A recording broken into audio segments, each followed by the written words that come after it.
Before everything changed, I believed that a clear structure and firm boundaries formed the foundation of any strong relationship. My life was built on creating stability and predictability, especially with those closest to me. This perspective shaped how I approached friendships, built my career, and most importantly, approached my marriage. I never thought I'd find myself here, faced with a choice that once seemed unimaginable to me.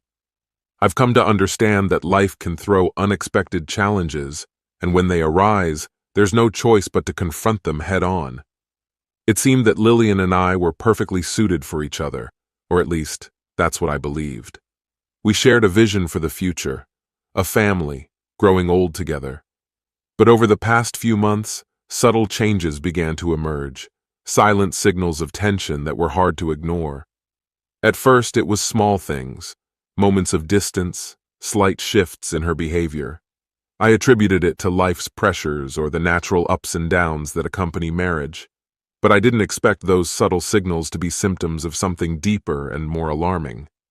My name is Dylan, and instead of describing my appearance, I prefer to reveal my values. Knowing what I hold dear says more about me than any physical description could. Let me make one thing clear. I am not the villain in this story. A truly evil person might have taken pleasure in the choices I've made. For me, though, it was all a matter of principle, an action I felt compelled to take. Respect defines my character, respect for myself and for others. I extend it to everyone until someone gives me a reason not to. Once that line is crossed, I walk away without looking back. I also deeply believe in giving my all in everything I do and expect the same from others. Everyone has different levels of achievement, but if someone puts in genuine effort, they have my respect. However, once that respect is broken, it's gone. Beyond respect, trust and loyalty are incredibly important to me. I am not someone who deceives or misleads those I care about. I am loyal to the end, but only to those who deserve it. Note the important if.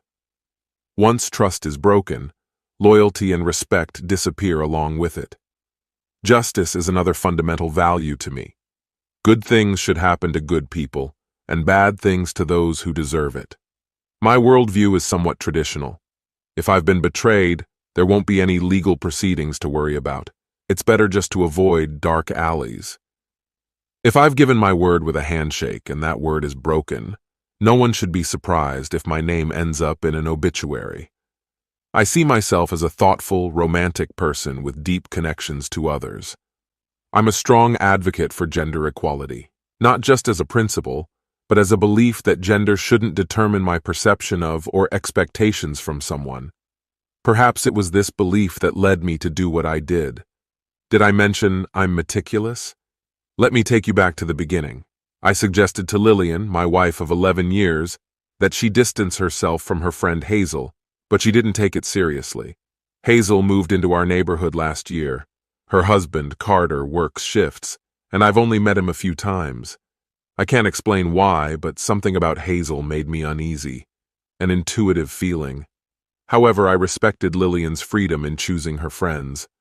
Lillian doesn't have many friends, but she's incredibly loyal to those she does have. It's clear Hazel doesn't like me and subtly tries to distance Lillian from me. There were times when I'd overhear conversations that would abruptly end. I began to feel tension between us. Small issues started piling up. Getting in touch with Lillian during her free time became harder, and her responses grew increasingly vague. She couldn't hold eye contact with me, which disturbed me deeply. To me, eyes convey what words can't, and avoiding them feels like drawing the curtains shut. The most noticeable change was in our intimacy, which dwindled from several times a week to a complete absence over the past month.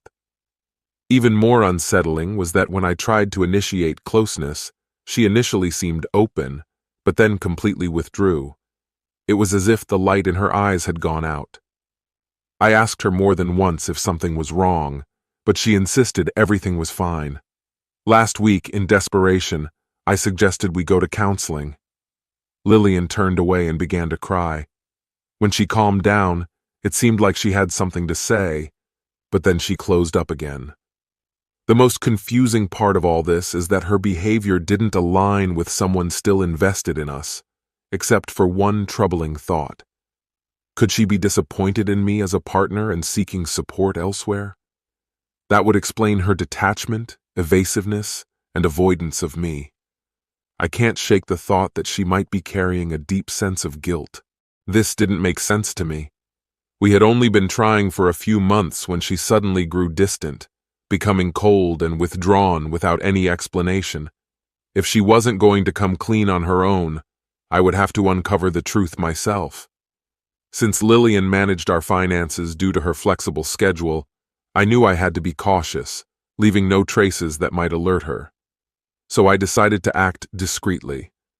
I bought 2 small recorders with cash. Nothing special, just basic devices that transmit to a central receiver. It was a small step, but if it didn't reveal anything, I could consider adding a GPS tracker later. I placed one recorder in the kitchen to cover both the kitchen and living room, and the other in our bedroom. To conceal them, I hid the central receiver in the attic, a place Lillian avoided because of her fear of spiders. After a week, I finally recorded a conversation that both intrigued me and gave me an odd sense of relief.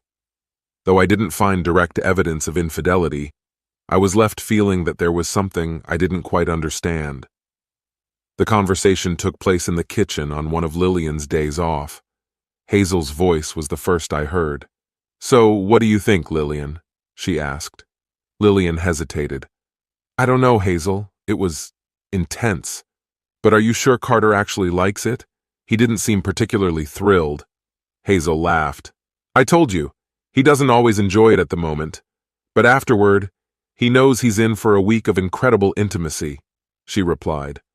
"The only thing that frustrates him is if I don't time it right, like if my cycle starts right after.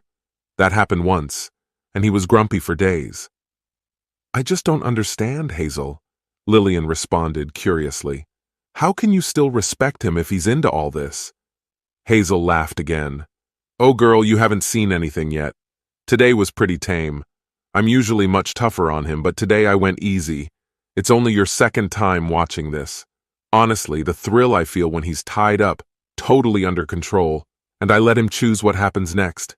It's exhilarating." Lillian was intrigued. "Choices? They're different every time. Next time you come, I might change things up a bit." Hazel smiled. "Oh, I'd better go. Carter's still tied up." A while later, the recorder in the bedroom picked up a faint buzzing sound, followed by increasingly loud moans from Lillian. Whatever she had seen with Hazel and Carter had clearly left an impression, and it seemed she was trying to process her feelings on her own. Her reaction showed that she was intrigued by what she'd witnessed, but I still couldn't fully grasp it all. The conversation hinted at something unusual, but could any man really agree to this? Maybe I was being naive. Unsure how to make sense of it, I decided just to wait and see what else might happen. My patience was rewarded about a week later, again on one of Lillian's days off, again in the kitchen. "So, I asked Carter if we could do it again, maybe even get straight to the heart of it, but he refused. Said he wouldn't do it while you're there," Hazel explained. "Last time, he allowed you to watch because he thought it might, inspire you to." "Not a chance," Lillian replied firmly. "Just don't tell him, all right? If he's disappointed, I'll lose my observer privileges for good." "Got it," Hazel laughed. "So how was last week with Carter?" Lillian asked. "As usual, amazing," Hazel replied. "When I got home, I untied him, he tidied up, and then, well, let's just say we didn't stop until dinner. It's always wonderful, but afterward, it feels like we're newlyweds for a whole week." They fell silent, and I heard the faint whistle of the kettle in the background. A moment later, Hazel broke the silence. "And you? How's it going with Dylan? Poor guy's been waiting for 2 months now." "It hasn't been easy holding back," Lillian admitted. "If it weren't for a little pharmaceutical help, I wouldn't have lasted." "I understand what you're saying," came the response. "But maybe you should try to step back from him a little, to, spark his interest." The suggestion was intended to buy some time. In another couple of weeks, Dylan might make a serious move. Perhaps next week you could take Carter and pretend he's Dylan. It's not exactly the same, but maybe it'll satisfy your needs and keep everything under control, Hazel suggested. Absolutely not, came the firm reply. I could never betray Dylan. I respect him too much to cross that line, and besides, there's a prenuptial agreement. If he senses disloyalty, I'll have to leave immediately. I'm 41, and if I don't have children soon, the chance could slip away. The recording stopped. Thanks for trusting me, Lillian, I thought with a smirk. Her idea of respect clearly differed from mine, but she was wise to keep the prenup in mind. In the case of infidelity, the betrayer would be left with nothing. I mentally noted that it might be worth considering how far I'd allow this to go. Then, I hit play again. Even though Dylan is interested in this, I don't think he'll agree, she admitted. Honestly, I might even back out. Losing him over something that could ruin our marriage isn't worth it. Hazel wasn't convinced. It's not just about someone else. It's about your power in the relationship. Imagine him trying to keep you happy. Imagine him seeing you with another. It ignites a primal drive for competition that every man feels. Deep down, they all want to dominate. She continued. Carter felt it. So did my ex. Men resist at first, but once their ego settles, they always come back. Hazel, I've made my decision, Lillian said firmly. My happiness is too important to risk. Dylan even suggested counseling. What's the risk, Lillian? Hazel persisted. Give him a little more time. It'll only boost your chances. This isn't cheating, so there's no risk, and the prenup remains in place. Worst case, he says no, and nothing changes. Divorce isn't to his advantage either. He'd lose the house, half his income, and have to pay alimony. No risk, only gain. It's a win-win, darling.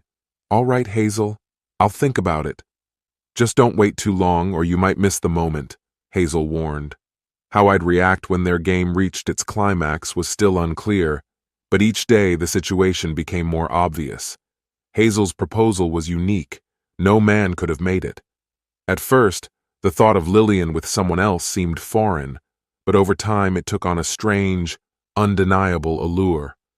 A choice had to be made. Later that night, as Lillian lay in bed, I brought up my interest, only to be met with the same familiar refusal. Lillian, have you ever heard of marital rights? I asked. No, what does that mean? She replied, intrigued. It's a husband's right to intimacy with his wife, I answered, feeling a new resolve awaken within me.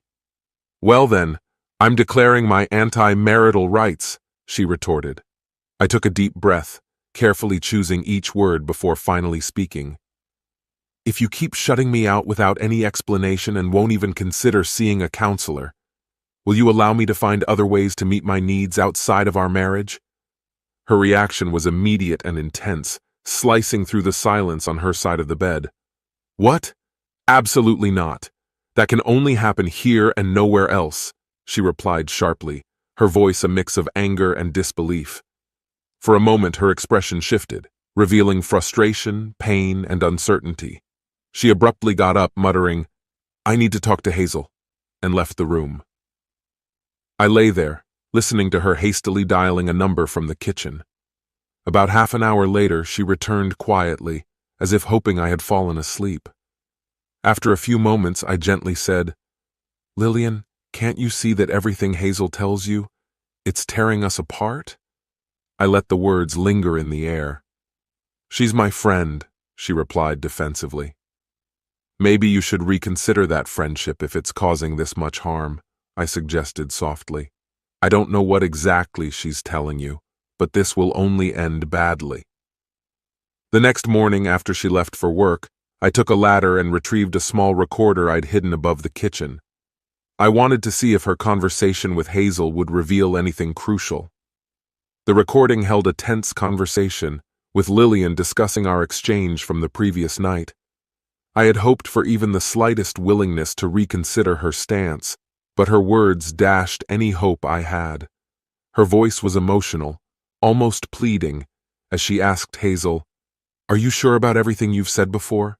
Do all men act like Carter? And if you push, can they actually enjoy it? There was a pause before she added, Well, I have nothing to lose, right? Watching you and Carter is driving me insane. Yes, I'll go all the way, but we need to speed things up. Can we meet tomorrow night to discuss the next steps? Another pause and a quiet, All right. See you tomorrow. Bye. That day, the tension at home was thicker than ever. During dinner, Lillian casually mentioned that she would be seeing Hazel. Did you finally take my advice and decide to distance yourself from her? I asked. No, Dylan, she replied coldly. I took her hand, gently turning her toward me. Please, Lillian, I whispered, but she pulled her hand away and left without another word. Determined to find out the truth, I decided to follow her to Hazel's house, burning with a mix of curiosity and worry. When I arrived, the house was shrouded in darkness, and I couldn't find a spot where I might see or hear anything. Reluctantly, I returned home. I must have dozed off, as when I awoke, Lillian had already gone to work. Feeling uneasy, I decided to confront Hazel directly. Since Lillian had already involved her in our issues, I doubted my visit would be a surprise. When Hazel opened the door, still in her robe, I didn't waste any time. I won't keep you long, Hazel. I know you and Lillian are up to something. I may not know all the details, but it's clear that you're pressuring her, pushing her toward decisions she wouldn't make on her own. Her expression changed, but I kept a calm tone. If you think you'll get away with this, you're wrong. I'm not someone who will just sit back and watch. So for your own good, I suggest you start talking her out of this rather than pushing her further in. Hazel's face turned stony, and without a word, she slammed the door. Late that night, after yet another quiet dinner, Lillian headed back to Hazel's. I followed her again, and this time the kitchen window was slightly open, allowing me to catch snippets of their conversation. They were discussing my recent visit. Hazel seemed pleased and said, It's perfect, Lillian. Now he's convinced that I'm trying to push you towards an affair. When you present the plan, he'll be so thrown off balance that he won't have time to react. And when he realizes there was no actual affair, his relief will make him more receptive to anything we propose. At that moment, I accidentally brushed against a small plant, knocking it over with a dull thud.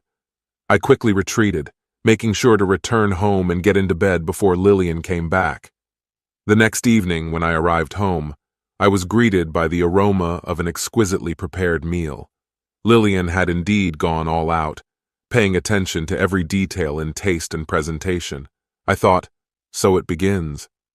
During dinner, she kept the conversation light and casual, but her nervous glances betrayed her.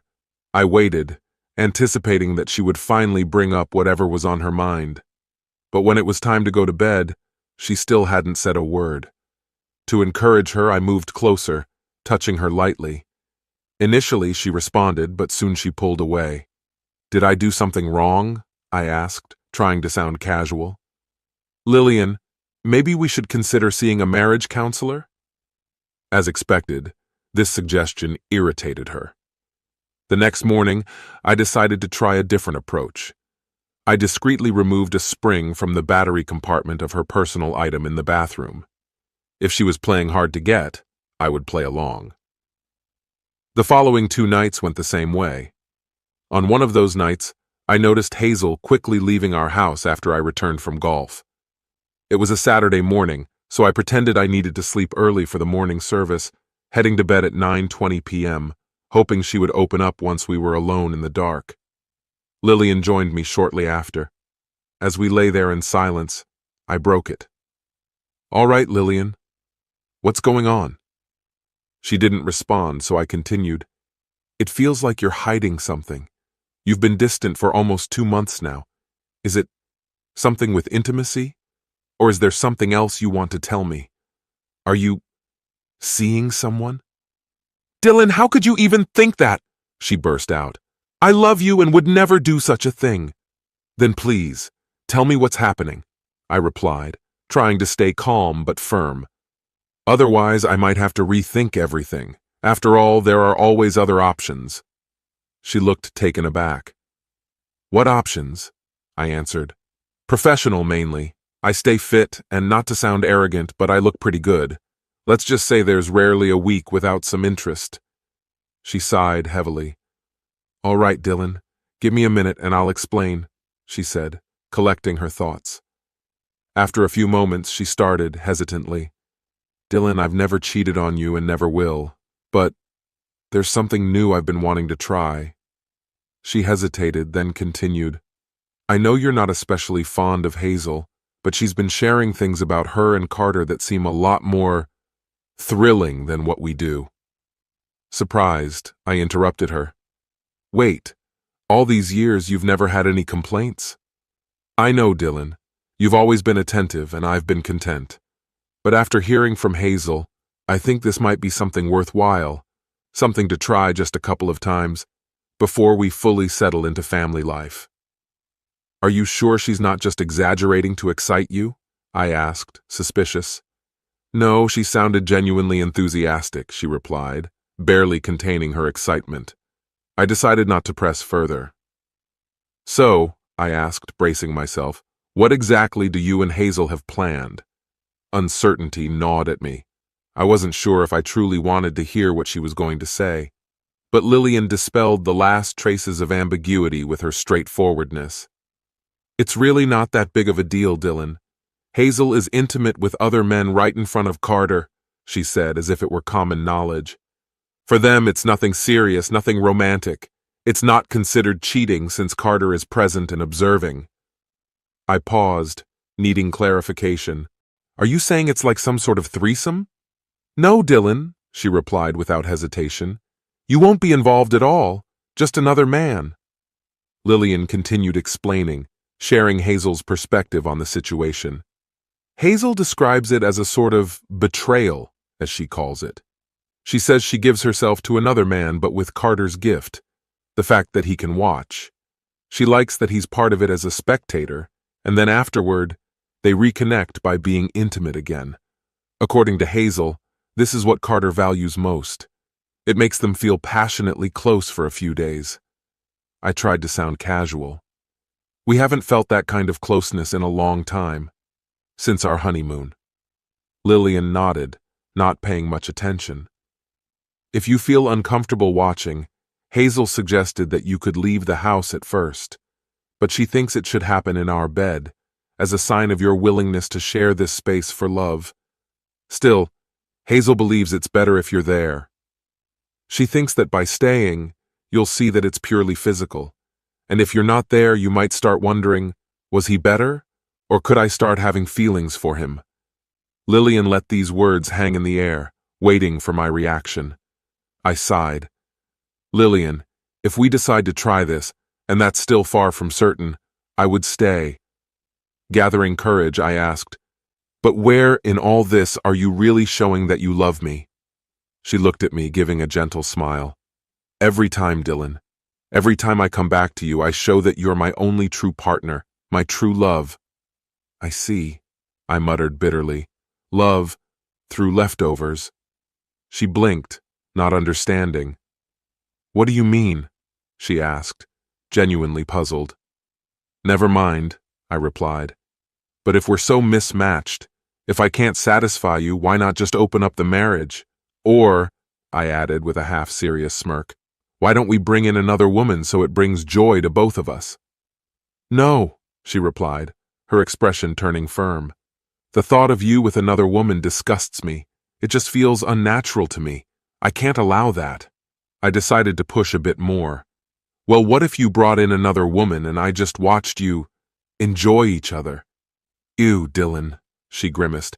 I tried that once in college, never again. Besides, I've thought it all through, and so has Hazel. She's looked at it from every angle and is confident we have nothing to lose. My anger began to simmer. Forget about Hazel for a moment. Lillian, have you truly thought this through? Her gaze was full of sincerity. Yes, Dylan. I've seriously thought about it and want to try. Would you at least consider it? Her hand slid over mine, her eyes pleading. She suddenly touched lower, eliciting the predictable reaction from my body. See? She said with a sly smile. Your little friend seems interested too. I sighed, torn between my disappointment and hidden desires. Nearly 2 months without intimacy, and my body seemed indifferent to the circumstances. "Please, Dylan, just think about it," she coaxed in a gentle, almost innocent tone. "Fine," I replied, trying to mask my irritation. "Thinking about it can't hurt." I took it further. "Maybe we could just make love right now?" But she bit her lip, looking at me. "No, Dylan, not now." Her response left me in complete confusion, my anger beginning to shift to rage. "Why not?" "Think of it as a small push to speed up the process," she said, her smile barely concealing the tension in her words. "This is emotional blackmail, and you know that, don't you?" I replied, hoping she'd understand the gravity of her suggestion, but she only shrugged, her expression unchanging. "I don't see it that way. I just want us to move forward and start a family." I exhaled, trying to grasp her unwavering resolve. "Fine," I finally said, feeling myself reluctantly accepting. "I'll think about it." A few days later, as I was shutting off her device again, I noticed something new in her collection, a cage. "Seriously, Lillian? You didn't mention that?" I held out for 11 more days. After all, I'm only human. On Wednesday night, lying in bed, I finally gave in. "All right, Lillian, we'll try it your way. Just don't blame me if things don't go as planned," I warned, hoping she appreciated the risks. Her face lit up. "Thank you, Dylan. I think this will be good for us. How about Friday?" I agreed, but under one condition. "Sure, but only after you fulfill your wifely duties and give me a proper workout right now." Lillian didn't hesitate, shedding her clothes, ready to continue, but suddenly she stopped. Her face grew serious. "There's one more thing," she said with noticeable hesitation. I had a feeling I wouldn't like it. "Hazel suggested that it might be better if you were tied to a chair." "Tied to a chair?" I repeated, stunned. "Hazel thinks that way you'll feel more secure, and it would give me a sense of control," she explained. I blinked, trying to process her words. "Are you serious?" I asked, but it was clear she hadn't finished. "And Hazel thought that a bit of goading, like calling you a coward, might make things more exciting," she added. It was hard for me to absorb this new twist. She was ready to proceed as if nothing had happened, but I stopped her, firmly holding her hips. "Maybe we should slow down, Lillian. I'm not ready to give up that much control. I can pretend, maybe even keep my hands behind my back if it helps, but let's leave it at that." She froze, realizing she might have pushed too far, and nodded. "All right, then maybe we could use a camera to capture the moment as a memory in case it turns out to be special," I offered, trying to change the tone. "A camera?" She was surprised.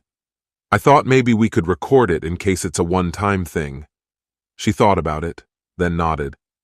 "Fine, I'll check with Hazel to make sure she's okay with it." "No, Lillian," I interrupted, gently but firmly. "Let's leave Hazel out of this. It's time you decide what you want without her influence." She looked at me thoughtfully and nodded. "You're right, Dylan. Let's make it ours," she said, smiling, her voice softening. "No limits, and recording it sounds like a perfect way to remember our first time." But something still bothered me. "Lillian, the idea of taunting still doesn't sit right with me. It's already going to be a bit uncomfortable, and I'd prefer we didn't make it a focal point. If you need to say something, make it subtle. Call me something if you must, but nothing too blatant. Otherwise, I'll feel awkward." She laughed. "I doubt I could embarrass you more unless I wore a maid's outfit," she teased. Then, in a more serious tone, she added, "No one's ever taken me this far, Dylan." Her words caught me off guard, but she quickly brought us back to the present, picking up where we'd left off. That night, I wasn't entirely satisfied with my stamina, but after 2 months of tension, I suppose I had my reasons. To be fair, Lillian reached her peak first. Our second and third rounds, however, were much more memorable, leaving me completely exhausted the next day. When I got home that evening, I saw Hazel had stopped by, looking smug, as though she'd achieved something impressive. "Great job, Dylan. Trust me, you won't regret this. It's the beginning of something new for both of you," she said. I noticed Lillian give her a brief, slightly uneasy glance, but decided to keep quiet. She had originally framed this as a temporary experiment. "So, Hazel, what's the next step?" I asked. "Well, Dylan," she answered calmly, "usually I go across town to avoid running into people I know. I find random guys, explain what I need, and if they're on board, we slip into a restroom for a quick trial check." She looked at me with a sly smile. "Trial check?" I echoed, confused. "Yes, I check if he's, well, adequate enough to make it worthwhile." She smirked. "I don't want to waste my time just to end up disappointed. When I find someone suitable, I either bring him here or we arrange for the next day." "No, Hazel. If Lillian goes that far with someone else, that's crossing a line for me." She shrugged indifferently. "Fine, Dylan. Let's stick to your plan for now. Good night." After she left, I sensed something was on Lillian's mind. "What are you thinking about?" I asked. "Well," Lillian started. "Hazel didn't ask directly, but she's curious if she could stay nearby to watch." "No, Lillian. It's already complicated enough with you being with someone else. Adding her too? Absolutely not," I replied firmly. Lillian nodded, understanding. "Fair enough. I know she's been really helpful, but I get it. If she's that curious, I can always show her a video later." She gave me a timid smile. "How about we head upstairs for a little practice?" I didn't need a second invitation, and as we started undressing, one thought slipped into my mind. "By the way, should I buy protection?" "Actually, Hazel suggested not using any," Lillian replied, pausing. "What?" I frowned. "You stopped taking the pill a few months ago." "I know, but my cycle won't start for another 2 weeks. Hazel thinks there's something thrilling about no barriers.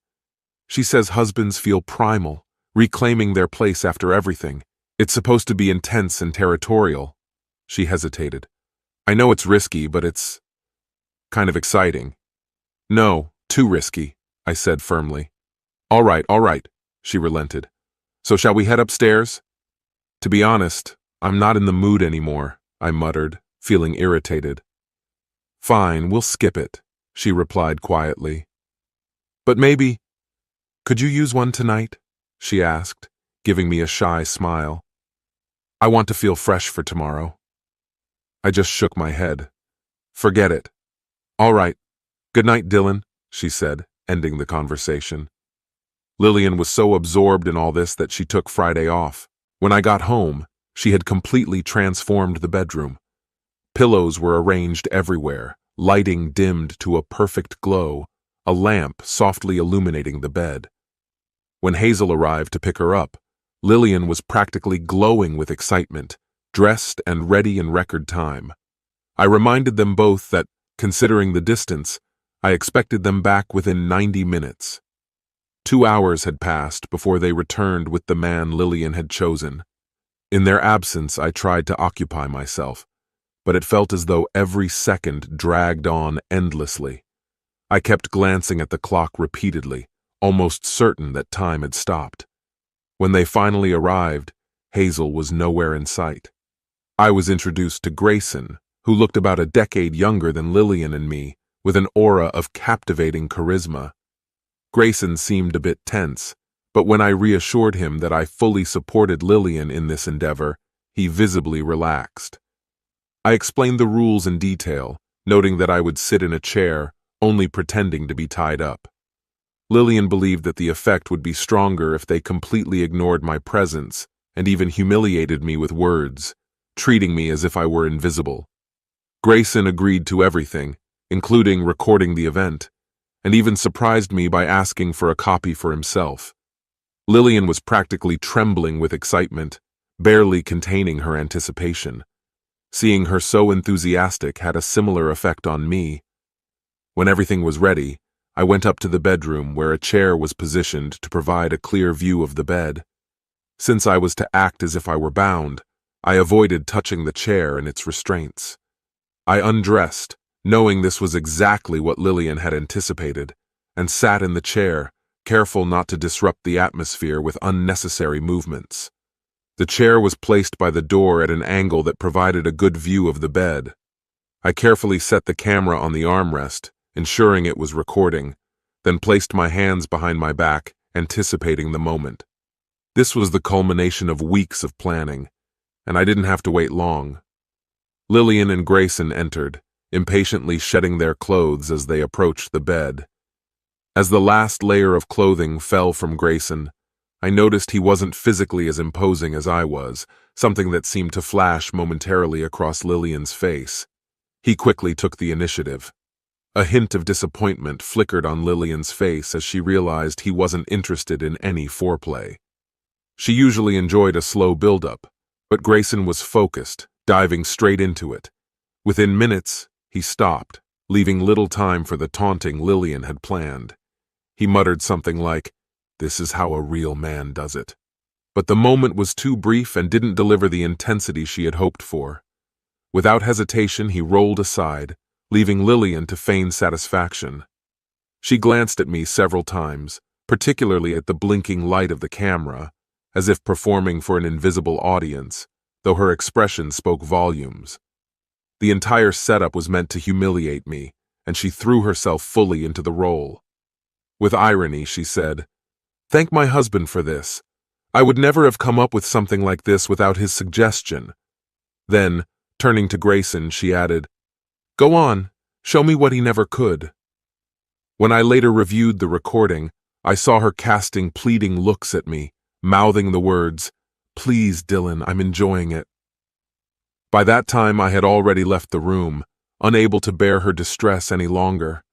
Outside, I could still hear her cries, each one tempting me to intervene, but I reminded myself that our bond had been weakening for weeks. I timed my return carefully, waiting until Grayson was nearly finished. Putting on my work clothes, I re-entered the room at the right moment, as Grayson reached his climax, playing the role I had agreed to from the beginning. With a fierce rage that could rival any gladiator, I yelled, "Lillian, what on earth is going on here? Who's this guy?" Then, addressing the man in my bedroom, I added, "Hey, idiot, get out of my house!" Later, watching the recording, I could see the entire scene in vivid detail. The bliss on Grayson's face quickly turned to shock, followed by primal panic. He pulled himself away from Lillian, jumped out of bed, grabbed his clothes, and dashed out of the room at breakneck speed. The look of relief on Lillian's face quickly shifted to surprise and irritation, then settled into utter confusion. Despite the conflicting emotions raging inside me, I focused on Grayson. "Stay right here, liar," I growled at her, then headed downstairs, where Grayson, disoriented and terrified, was frantically trying to get dressed. I watched him with cold detachment as he struggled into his clothes. Then, approaching him with icy calm, I grabbed him by the throat and pinned him against the wall. His eyes widened in horror as he realized he could still breathe. Holding him there, I pulled out his wallet, read his name and address, then leaned in closer. "Consider this a warning. Don't get involved with married women. You got lucky today. I could have taught you a lesson. But since Lillian could drag you into court, here's the story you'll stick to. She picked you up in a bar, you came here, and her husband unexpectedly walked in and threw you out. Repeat that." After a few stammering attempts, he finally got it right. "Good," I said. "I'm not a monster. Consider it a 5-year probation. If I hear anything else within that period, the punishment will double." I released him, and to my surprise, he didn't run off immediately. Instead, he extended his hand, and I shook it, adding, "Pleasure meeting you, Grayson." With a baffled look on his face, he finally darted away, leaving almost a visible trail of dust behind him. A moment later, I heard the squeal of his tires as he sped off. Exhaling deeply, I returned to the bedroom, where Lillian still lay, silent and motionless. Considering our 11 years of marriage, I figured she deserved an explanation. "Lillian, tell me, did you ever think about how I'd feel about all this? In these last few days, did it ever occur to you to ask me how I felt about this horrible plan? If you had, maybe I'd have told you how repulsive I find this entire scheme. Perhaps Hazel convinced you it was a great way to humiliate me. But here's something to consider. Who's truly humiliated now? My words hung in the air, and her face slowly changed, shifting from shock to realization until tears glistened in her eyes. I let her sit with those thoughts in silence for a moment. After a minute, she looked at me, bewildered. "Dylan, what was the real point of all this?" "Well," I began, "when I realized our marriage was beyond saving, I decided to play by your rules. I thought, if you need to leave, you'll leave empty-handed. I just needed a reason to invoke the infidelity clause in our prenup, and then I realized I didn't have to do anything at all. You did it all yourself. I just let you take it to the finish line, and recorded it all on video." I pointed to the camera set on a chair. "That extra angle? Just to make sure the recording left no doubt. And Grayson? Just the final touch. I almost didn't show up today, but I was curious how far you'd go. Now I think I'm calm enough to leave you with nothing. I know my weaknesses, after all." Her gaze flicked between me and the camera, and gradually, the realization of what this recording meant dawned on her. Suddenly, she sprang into action. She lunged for the camera, grabbed it by the strap, and bolted to the bathroom. A moment later, I heard the sound of the toilet flushing. She had thrown away the memory card, but I patted my pocket with a smile. She had no idea I had already replaced the card with the original, containing Grayson's consent on record. When Lillian returned from the bathroom, I looked away. I busied myself with retrieving the second camera, which I had discreetly set up on the bookshelf beforehand.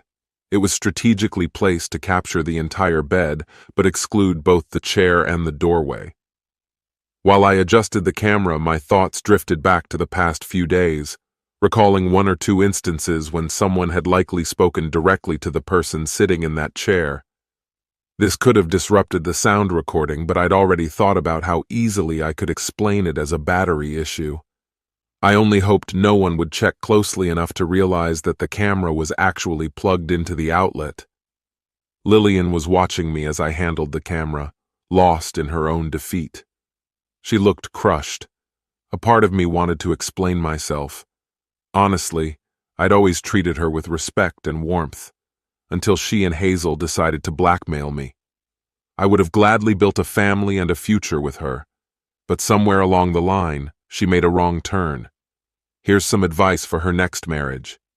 Don't conspire with a friend in a place where an accessible device can capture every word. I reached for the same shelf, took out an envelope, and handed it to her. With little reaction, she pulled out the divorce papers and stared at them in stunned silence. After a long pause, I finally spoke. "Yes, Lillian, our marriage is over. I'm leaving tonight, and when I return, I want you gone." "Thank you for 11 mostly good years," I said firmly. "But my patience ran out a few weeks ago. Take your things, your jewelry. Just don't be here when I get back." I warned her not to try contesting the divorce or its terms. If she did, I would make sure her parents, friends, and church saw the recording. Yes, that asterisk recording, the one where she degrades herself, behaves disgracefully, and says offensive things about me. I doubted Grayson would side with her. He would prioritize his own reputation first. She looked devastated, barely managing to whisper, "But we've already decorated the nursery." That stung me. I too had once dreamed of a family and couldn't fathom how she could be so selfish. Perhaps next time she ought to choose better, both in partners and in friends. "Say hello to Hazel for me," I said. "I'm sure I'll be seeing her soon." And with that, I left the room, descended the stairs, and exited the house through the front door. As I walked away, a thought crossed my mind. Next time, find a wife with reason and good sense. Could I have refused Lillian's offer when she first suggested turning me into a pawn? Probably not.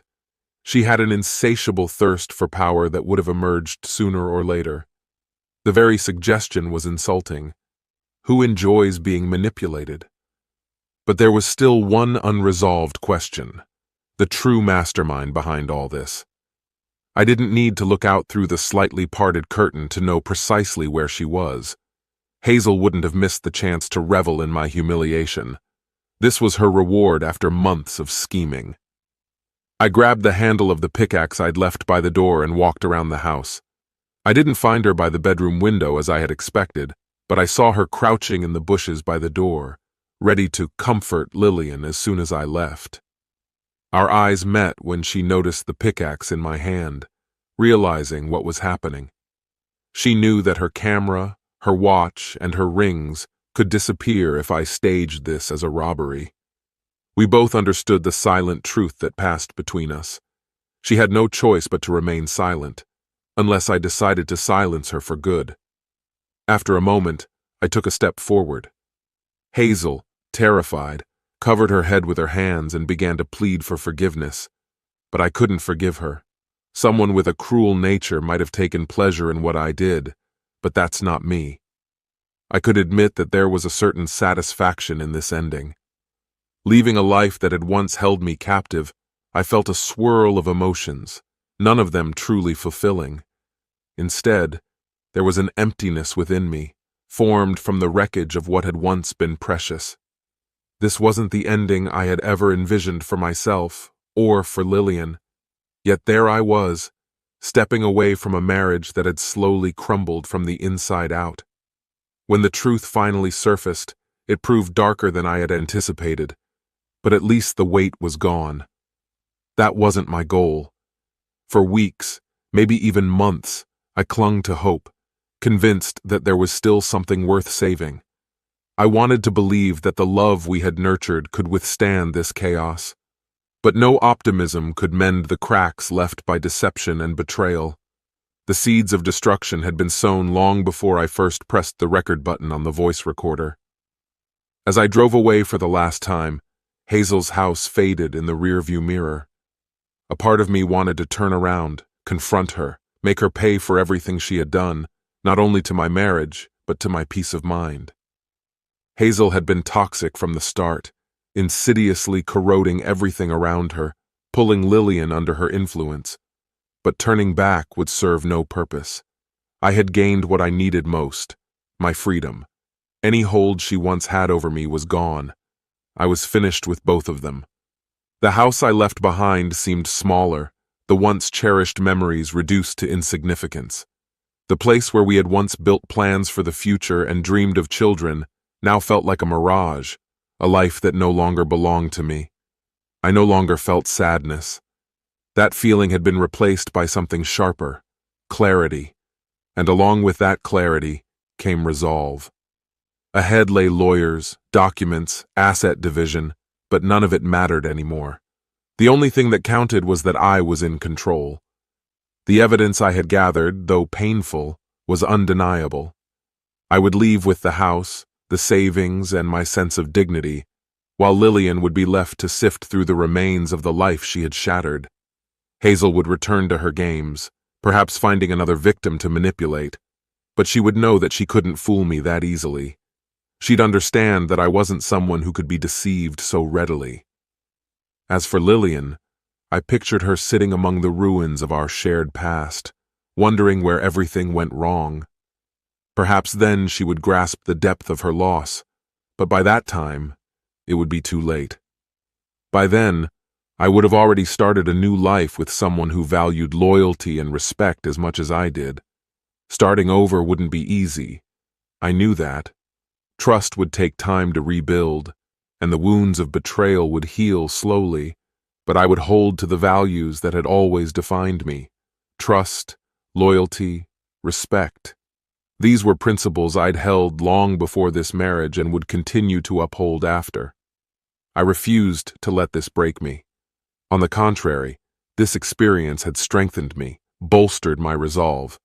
I realized that sometimes the only way to truly win is to walk away. That night, alone in a distant hotel room, I felt the stirrings of something new. Hope. Not the naive, dreamy kind, but a quiet, steady hope born from knowing that I had faced the worst and preserved my integrity. The future was uncertain, but for the first time in years, I felt not fear but anticipation. No more lies, no more manipulation. I would build something genuine, something that could endure, and this time, I would make the right choices. My friend, and this is the end of the story. If you liked this story, then put your royal like and subscribe to the channel. May the force be with you.